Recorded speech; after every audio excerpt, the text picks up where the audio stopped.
मैं 26 साल की हूँ। 2011 में चलती ट्रेन से मुझे कुछ बदमाशों ने, मैं वॉलीबॉल चैंपियन भी रह चुकी हूँ, 2011 में चलती ट्रेन से मुझे बदमाशों ने एक गोल्ड चेन पहनी थी, चलती ट्रेन से मुझे उठा के बाहर फेंक दिया था। लखनऊ से दिल्ली आ रही थी मैं। कंपार्टमेंट में बहुत सारे, जनरल कंपार्टमेंट था, बहुत सारे लोग थे, किसी ने मना नहीं किया। एक प्लेयर का जो स्पिरिट होता है वो अपने आप, जब कोई छीनने की कोशिश करता कुछ भी, वो देता नहीं है। तो मेरे में भी था, मैंने मना किया और उन्होंने मुझे चलती ट्रेन से वो 4-5 ने उन्होंने बाहर फेंका। दुर्भाग्य ये था कि उसी समय दूसरी ट्रैक से ट्रेन आई और मैं उस ट्रेन में टकराई, फिर नीचे गिरी। दोनों ट्रेनें निकल गईं। कुछ देर बाद मैंने हाथ को ऐसे रख के उठने की कोशिश किया तो देखा कि मेरा पैर कट चुका था। थाई को उठा के देखा, मेरा पैर ऐसे जीन्स में लटका हुआ था, ब्लड फोर्सफुली निकल रहा, दूसरे पैर की हड्डियां टूट टूट के बाहर निकल चुकी थी। पूरी रात में चिल्लाती रही ट्रैक पे, छोटे छोटे पत्थर होते ऐसे चिल्लाती रही कि कोई बचा ले, कोई नहीं आया बचाने। और जब पूरी रात चिल्लाते चिल्लाते इतना कि मुझे दिखाई भी देना बंद हो गया। जब ट्रेन आता था तो वाइब्रेट होता था। इतना ही नहीं, फ्री का इनविटेशन भी लोगों को मिल गया था, कुछ लोगों को। ट्रैक पे आपने ट्रेन की ट्रैक पे छोटे छोटे चूहे देखे होंगे, मेरे कटे हुए पैर पे आग के मेरे पैर कुतर रहे थे। मैं ब्रेन कॉन्शियस मेरा पूरा काम कर रहा था मेरे, लेकिन बॉडी में कोई भी मूवमेंट नहीं था। पूरे पल में वही चीजें सोच कि कैसे मैं अपने आप को कैसे बचा पाऊं। लेकिन करीब पूरी रात ऐसे बीता। सुबह गांव वालों ने मुझे बरेली डिस्ट्रिक्ट हॉस्पिटल यूपी में है, वहां पे हुआ था ये। सुबह गांव वालों ने मुझे उठाया, डिस्ट्रिक्ट हॉस्पिटल ले जाके रखा। तो फार्मासिस्ट, डॉक्टर, सीएम, जितने लोग थे आपस में बातें कर रहे, अरे हमारे पास तो एनेस्थीसिया नहीं है, ब्लड नहीं है, इसका इलाज शुरू करें तो हम कैसे करें। मुझे भी नहीं दिखाई तो नहीं, लेकिन मेरा सुनाई दे रहा था सब कुछ वहां पे। कहां से हिम्मत आई मुझ में, मुझे भी नहीं पता। मैंने बोला वहां पे कि सर जब मेरा पूरा पैर कटा, तब मैंने इतनी देर रेलवे ट्रैक पे थी, मैं उस चीज को बर्दाश्त किया, तो अभी तो आप मेरे अच्छे के लिए मेरे पैर काटेंगे। शायद आपको यकीन नहीं होगा, या फिर कभी आप लोगों ने ये चीज नहीं देखी, कोई डॉक्टर या फार्मासिस्ट अपना ब्लड दे के किसी पेशेंट को बचाया।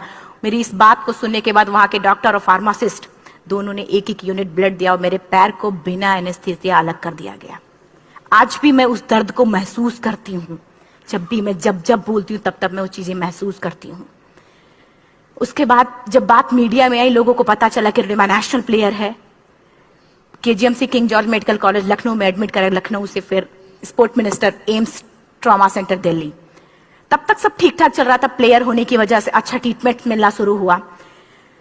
करीब 4 महीने मैं एम्स में रही। एम्स में रहने के बाद जब मैं थोड़ा ठीक हुई, करीब 25 दिन बाद जब ठीक हुई, न्यूज़पेपर में गोल गोल लिख के, अरे अरुणिमा के पास टिकट नहीं था, अरुणिमा ट्रेन से कूद गई। उसका खंडन किया घर वालों ने, फिर बोला कि अरुणिमा सुसाइड करने गई थी।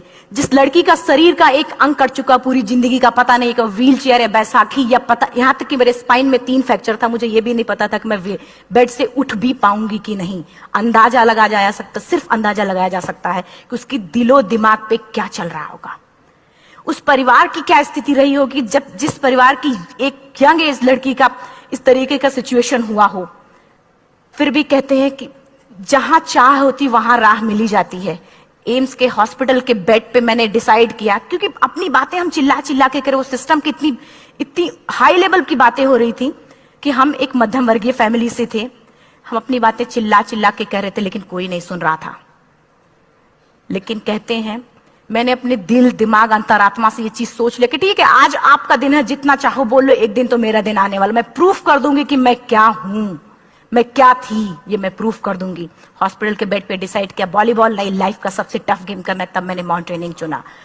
जब मैंने माउंटेनिंग कहने और करने में बहुत फर्क होता है। जब मैंने माउंटेनिंग की बात सोची और लोगों के सामने, सबसे बड़ी चीज थी सही गाइडेंस में ट्रेनिंग लेना, दूसरा स्पॉन्सरशिप। इतना बड़ा एक साथ तो मैंने 40 से 50 लाख मैंने वाकई में कभी नहीं देखे थे पहले। मेरे लिए बहुत बड़ी चीज थी वो इकट्ठा कर पाना। जब मैंने लोगों के सामने रखा कि मैं माउंटेनिंग करना चाहती हूँ, एवरेस्ट के लिए मुझे ट्राई करना है, हर किसी ने मुझे बोला कि क्या है, पागल हो चुकी हो क्या, तुम्हारा दिमाग खराब हो चुका, तुम कभी नहीं कर सकती माउंटेनिंग।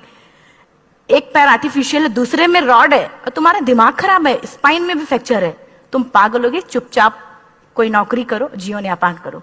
क्योंकि लोगों का सबसे बड़ा प्रॉब्लम ये होता, लोग फिजिकल देखते, पैरों को मेरी अंतरात्मा में क्या चल रहा था वो तो किसी को पता ही नहीं था। मुझे लगता है कि आज यहाँ पे मैं भी सुबह से देख रही हूँ, इतने अच्छी अच्छी चीजें मैंने सीखी यहाँ पे।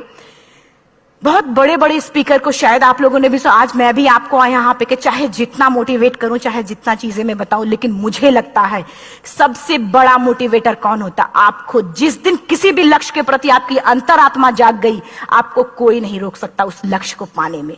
ये मैं किताब से बातें नहीं बोल रही हूं, ये मैं एक एक पल मैंने ये मैं कोई भी किताब की बातें नहीं, एक एक पल आज जो मेरा 26 साल का एक्सपीरियंस है वो मैं बता रही हूं सिर्फ आपको। उसके बाद किसी तरीके से मैनेज किया मैंने। भाई साहब, मेरा परिवार मेरा बैकबोन था। परिवार ने मुझे, भाई साहब ने मुझे कहा कि मैडम बछेंद्री पाल जिन्होंने 1984 में एवरेस्ट समिट किया, उनसे मिलते हैं, वो जरूर कुछ ना कुछ करेंगे। हॉस्पिटल से निकलने के बाद मेरे राइट लेग में स्टिचेस लगी थी। मैंने डायरेक्टली घर जाने की बजाय, जब लोग ये सोचते हैं कि मुझे अपना जीवन यापन कैसे करना है, जब लोग ये सोचते हैं कि मुझे अपनी जिंदगी के, मेरे दिमाग में सिर्फ 2 चीजें चल रही थी, मुझे इनका जवाब कैसे देना है और एवरेस्ट समिट कैसे करना है।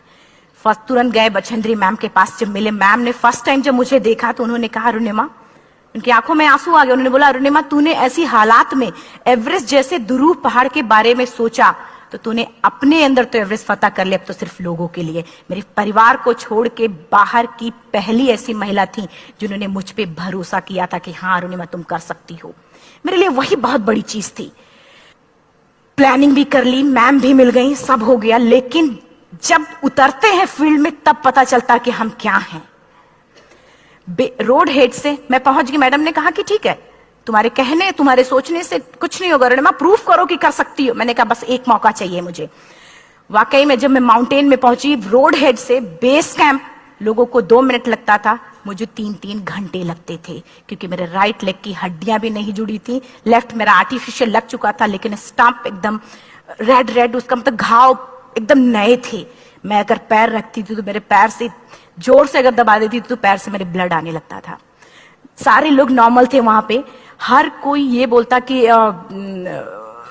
एक पीक के लिए जाते थे तो हर कोई मुझे ये बोलता कि अरुणिमा, तुम धीरे धीरे आओ। मेरे दिमाग में हर बार यही बात चलती थी कि क्या है, मैंने एवरेस्ट का प्लान किया, मैं इनके बराबर भी नहीं चल पा रही हूं। खुद से संकल्प लिया कि कोई बात नहीं, एक दिन ऐसा आएगा कि मैं इनसे पहले जाऊंगी। और आपको शायद यकीन ना हो, आने वाले 8 महीने बाद पूरा का पूरा वेट उठा के बेस कैंप से साथ निकलते और टॉप पे पहले पहुंचते।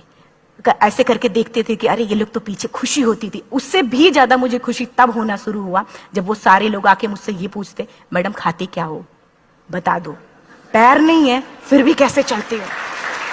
उसके बाद पूरा मुझे स्पॉन्सरशिप मिला। मैं जब एवरेस्ट के लिए गई, मेरे लिए सबसे बड़ा, एवरेस्ट की जर्नी में मेरे सबसे बड़ा चैलेंज यही था कि दूसरे को समझा पाना।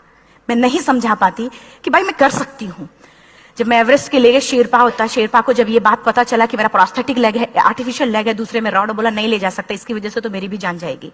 मैडम ने, हमने सबने कन्विंस किया किसी तरीके से। मन वाकई में जो टीवी में हम और उसमें फोटोज में देखते हैं, ब्लू और ग्रीन आइस, हिला देने वाला होता। जितना सुंदर दिखता उतना ही हिला देने वाला होता। जब मैं, हमारे ग्रुप में 6 लोग थे, रॉकी एरिया तक मैं सबसे पहले थी, लेकिन जैसे ही मैं ग्रीन और ब्लू आइस में गई, मेरा आर्टिफिशियल लेग स्लिप कर जाता था। फ्रंट पॉइंटिंग से, जब मैं फ्रंट क्रैम्पोन से फ्रंट पॉइंटिंग मारती थी, लेफ्ट से पेन होता था तब भी करते, लेकिन आर्टिफिशियल जैसे फ्रंट पॉइंटिंग मूव हो जाता, मेरा पैर ही मूव हो जाता था। शेरपा मुझे बोला नहीं हो सकता अरुणिमा, जबरदस्ती मत करो। मैंने कहा कुछ नहीं, ये मेरा पैर है, मैं जानती हूं कैसे चलेगा।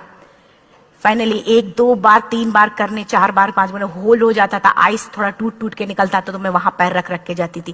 कैंप 3 तक ठीक था, प्रॉपर एक्लेमेटाइज किया अपने आप। कैंप 3 तक जनरली गए। बात जब कैंप 3 के ऊपर की होती है, साउथ कोल समिट, अच्छे माउंटेनियर, अच्छे दिलेर के हौसले धरे के धरे तब रह जाते हैं जब अपनी आंखों के सामने किसी को मरता देखता है, और दिमाग में बात, जब जिसको डिसीजन मेकिंग, और जब दिमाग में बातें जब ये आने लगती हैं कि अरे जिस चीज के लिए हम जा रहे हैं उसी चीज के लिए आदमी मर रहा है, इसी चीज के लोग लिए मर चुके हैं। रात में क्लाइंबिंग, ज्यादा से ज्यादा माउंटेनिंग रात में की जाती है क्योंकि वेदर शांत होता है। जब मैं रात में निकली साउथ कोल से, कैंप 4 से, मेरी हेडलाइट जिधर ही हेडलाइट जा रही थी उधर ही डेड बॉडीज मुझे नजर आ रही थी। मेरे रोंगटे खड़े हो रहे थे। मुझे समझ में नहीं आ रहा था कि मैं करूं तो क्या करूं। इतना ही नहीं, मैं जिस रोप में थी उसी रोप में जब मैं आगे जा रही हूं और एक बांग्लादेशी, उनका हाथ हल्का हल्का ऐसे हिल रहा, मुंह से आवाज आ रही थी। मैं एक्सप्लेन नहीं कर सकती मुझे कितना डर लग रहा था। बार बार ये बार बार मन में आती, इसका ऑक्सीजन खत्म हुआ है, ये मर चुका है लास्ट सिचुएशन में, और हम कुछ नहीं कर पा रहे हैं, क्या करें। उसके बाद मैंने 10 से 15 मिनट सिर्फ मैं वहां खड़ी रही। मैंने सिर्फ इतना बोला कि अगर आप सभी में से सभी ने एवरेस्ट सबमिट कर लिया तब तो ठीक है, अगर नहीं सबमिट किया है मैं सबके लिए एवरेस्ट सबमिट करूंगी और जिंदा वापस जाऊंगी।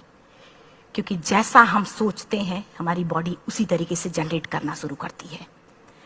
मैंने डेड बॉडी, क्योंकि जा ही नहीं सकते थे किनारे से, उसी रोप में वो एंकर है, डेड बॉडी को लांगी और लांग के जाना शुरू किया। हिलेरी स्टेप साउथ समिट के करीब जब मैं खुद पहुंची, मेरे शेरपा ने एक जोर से झटका मुझे दिया कि अरुणिमा वापस चलो, तुम्हारा ऑक्सीजन खत्म हो रहा है। हिलेरी स्टेप के बाद एवरेस्ट समिट है, थोड़ा चलने के बाद एवरेस्ट समिट है। अगर कोई आपसे ये बोले, आप अपने टारगेट के इतने करीब हो, अगर कोई आपसे ये बोले कि अरुणिमा वापस चलो, कैसा लगता है। मैंने भी यही बोला, सर क्या बोल रहे हो आप, मैं नहीं जाऊंगी वापस। बोला अरुणिमा जिंदगी रही दोबारा ट्राई करना और एवरेस्ट समिट हो जाएगा दोबारा तुम्हारा। मैंने कहा नहीं, ये आप जिंदगी में गोल्ड चांस बार बार नहीं आते, लाइफ में कभी कभी आता है, ये आपके ऊपर आता, आप उसको पकड़ के रखते हो या फिर छोड़ देते हो। मैं अपना गोल्ड चांस कभी नहीं, क्योंकि मैं जानती थी मुझे स्पॉन्सरशिप बहुत मुश्किल से मिला, एक बार अगर मैं छोड़ देती दोबारा मुझे कभी नहीं मिलता। मैं बहुत अच्छी तरीके से जानती थी। मेरा फाइनली मुझे बछेंद्री मैम ने भी एक बार बात समझाई थी, मेरी माँ ने मुझे एक बार बताया था कि लाइफ में कभी कभी सिचुएशन ऐसी आती है जब सिर्फ आप अकेले होते हो, डिसीजन सिर्फ आपको लेना होता है। जहां पे भी होना, खड़े होकर हल्का सा पीछे मुड़कर देखना और ये सोचना कि आप एक एक कदम चल के यहां तक पहुंचे हो, सिर्फ अपना एक कदम आगे बढ़ाना, तुम देखना कुछ देर बाद तुम टॉप पे होगी। मेरे दिमाग में उनकी बातें वीडियो की तरह चल रही थी और सिर्फ एवरेस्ट का टॉप चल रहा था। मैंने शेरपा को पहले कन्विंस करने की कोशिश की कि भाई चल, कुछ नहीं होगा भाई चल। फाइनली जब वो नहीं माना, मैंने एक कदम आगे बढ़ाया, डिसीजन लिया कि नहीं जाना ही जाना है। आगे बढ़े, करीब 1 से 1.5 घंटे बाद मैं टॉप पे थी। और इतना ही नहीं, आज भी मैं जितनी बार बोलती हूं उतनी बार मैं महसूस करती, अब मेरे रोंगटे खड़े हो जाते हैं, मेरा दोनों हाथ ऊपर करके जोर जोर चिल्लाने का मन कर रहा, कितनी जोर से चिल्लाऊं कि सबको बता दूं कि आज मैं टॉप ऑफ द वर्ल्ड पे हूं।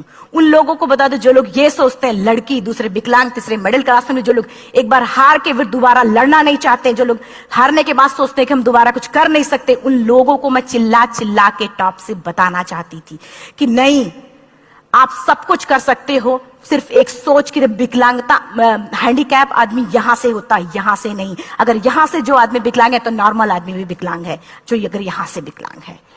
चिल्ला चिल्ला के मैं बताना चाहती थी। मैंने शेरपा से कहा कि आप एक फोटो खींच लो, क्योंकि सारे लोग फोटो, अपना नेशनल फ्लैग का जो वैल्यू होते हैं ना, वो जब हम कहीं बाहर होते हैं तो पता चलता है। मुझे भी बहुत खुशी हो रही थी, फ्लैग को हग किया और बोला फोटो खींचो। बोला पागल हो गई है, तेरा ऑक्सीजन कभी भी खत्म हो जाएगा, नीचे चल। तो नहीं, फोटो खींच लो। फोटो खींचा उसने। वो तो अगली बार इतना तेज गुस्सा हुआ, मैंने उसको बोला कि भाई वीडियो भी बना ले। 8848 की हाइट पे ऑक्सीजन खत्म हो रहा है, आज हम भी हंस रहे हैं आप लोगों के साथ क्योंकि यहां पूरा ऑक्सीजन है।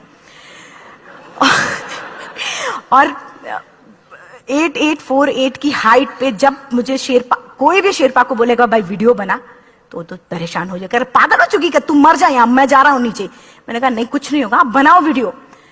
किसी तरीके से मन में 4-5 पेयर बैटरी रख के लेके गई कि डिस्पोजल कैमरा, एक अलग कैमरा की, मतलब एक नहीं काम करेगा तो दूसरा करेगा, प्रॉपर प्लानिंग से। शायद आप लोग भी सोचो कि वाकई में लड़की को इतना बड़ा रिस्क लेने की क्या जरूरत थी, कि जिंदगी कभी भी जा सकती थी इसकी। लेकिन मैंने वो रिस्क लिया क्यों? क्योंकि मैं चाहती थी, कहीं ना कहीं से मेरे भी दिमाग में ये बात आ चुका था कि मैं जिंदा वापस ना जाऊं। मैं चाहती थी कि अगर मैं जिंदा ना जाऊं तो ये वीडियो मेरे इंडिया, शेरपा से मैंने यही बात बोली, ये वीडियो अगर मैं जिंदा नहीं जाती, ये वीडियो मेरे इंडिया पहुंचा देना, मेरे यूथ तक चला जाएगा। क्योंकि मैं चाहती थी कि 11 अप्रैल 2011 को मेरा एक्सीडेंट हुआ, 21 मई 2013